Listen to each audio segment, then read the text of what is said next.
ஸ்ரீ குருவே நமக. ஸ்ரீ சுக்கர பகவானே நமக. ஸ்ரீ சுக்கர பகவானே நமக. ஸ்ரீ சுக்கர பகவானே நமக. அனைவருக்கும் வணக்கம். பாகம் 59. இன்றைக்கி திருமணம் எப்பொழுது நடக்கும் என்று கன்னி லக்னத்துக்கு பார்க்கலாம். இது வரைக்கும் நம்ம ஒரு 11 பதிவு ஒவ்வொரு லக்னத்துக்கு பார்த்து வந்திருக்கோம். இது 12வது பதிவு. கன்னி லக்னத்துக்கு திருமணம் எப்பொழுது நடக்கும் அப்படின்றத சப்ஜெக்ட் வைக்கலாம். ஓகேங்களா? எல்லா ஜாதகத்துலேயும் கன்னி லக்னம் சொன்னால் லக்னம் இங்கே தான் இருக்கும். இந்த லக்னம்ன்றது 1ஆம் இடம். நம்ம எப்போவுமே ஒரு திருமணம் நடக்கிறதுக்கு எல்லோரும் சொல்லக்கூடிய விஷயம் 7ஆம் பாவம் மட்டும் பார்ப்பாங்க. நம்ம 1, 2, 7 3 தான் சேர்த்து பார்க்குறோம். அவ்வளோ இந்த மாதிரி ஜாதகம் நிறைய பார்த்ததுனால தான் நம்ம இந்த இதை சொல்கிறோம். லக்னம்ன்றது 1ஆம் பாவகம், 2ஆம் பாவகம் சுக்கிரன், 7ஆம் பாவகம் குரு.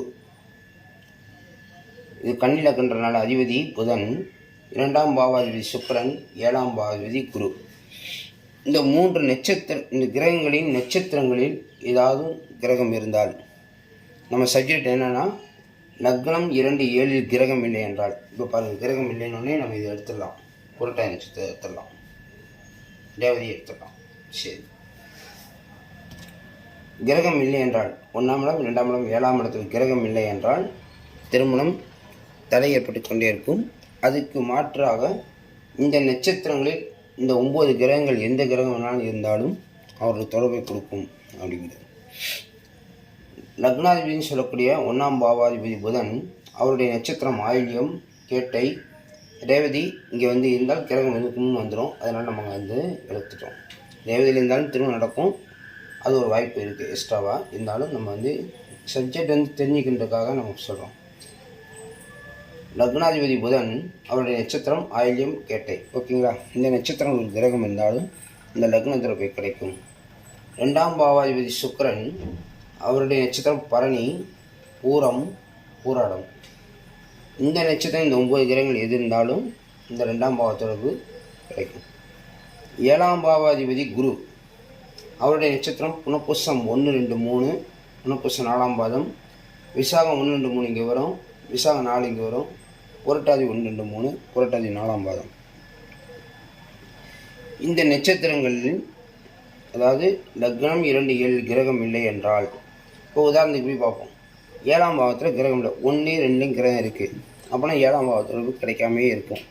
அங்கே ராகு இருக்கலாம் வச்சுக்குவோம், ராகு இருக்காருன்னு வச்சுக்குவோம். அப்போ ராகு திருமணத்தை நடத்தி கொடுத்துருவார். இல்லைன்னா புரட்டாதி நட்சத்திரத்தில் குரு ராகு இருக்காருன்னு வச்சுக்கோங்க.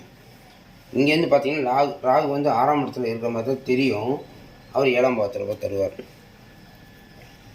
செவ்வாய் இருக்காருன்னு வச்சுக்குவோம். புரட்டாதி நட்சத்திரத்தில் செவ்வாய் இருக்காருன்னு வச்சுக்கோங்க. அவர் கூட 7ஆம் பாவத்தில் தருவார். இது ஜோதிடத்தில் இந்த மாதிரி ஒரு கனெக்டிவிட்டியில் போயிட்டுருக்கோம். திருமணம் எப்பொழுது நடக்கின்றதுக்கு இந்த கிரகங்கள் இருந்தாலும் இந்த நட்சத்திரங்கள் இருந்தாலும், இந்த கிரகங்களின் நட்சத்திரங்களில் எந்த கிரகம் இருந்தாலும் திருமணம் நடக்கும் என்று கூறிக்கொண்டு, அடுத்த பதிவில் காதல் வருமா அப்படிங்கிற சப்ஜெக்ட் நம்ம பேசிக்கலாம். இன்றைக்கி பிப்ரவரி 14 காதல் வருமானன்றதை பதிவை பார்க்கலாம். ஓகேங்களா? நம்ம சேனல் இது வரைக்கும் சப்ஸ்கிரைப் பண்ணாதவங்க சப்ஸ்கிரைப் பண்ணிக்கோங்க. அடுத்தடுத்த வீடியோக்கள் போடுறது உங்களுக்கு உடனே வந்து கொண்டே இருக்குன்னு கூறிக்கொண்டு, உங்கள் ஜாதகம் பொருத்தம் பார்க்கணுன்னாலும் சரி, திருமணம் எப்பொழுது நடக்கும் தெரிஞ்சுக்கணுன்னாலும் சரி, என்னுடைய வாட்ஸ்அப் நம்பர் மேலே இருக்குது, அதை கான்டாக்ட் பண்ணுங்கள். ஓகேங்களா? நன்றி. அடுத்த பதிவில் சந்திப்போம். உங்கள் உறவினர் நண்பர்களுக்கு சேனலை ஷேர் செய்யுங்க. நீங்களே சப்ஸ்கிரைப் பண்ணிக்கோங்க. நன்றி, வணக்கம்.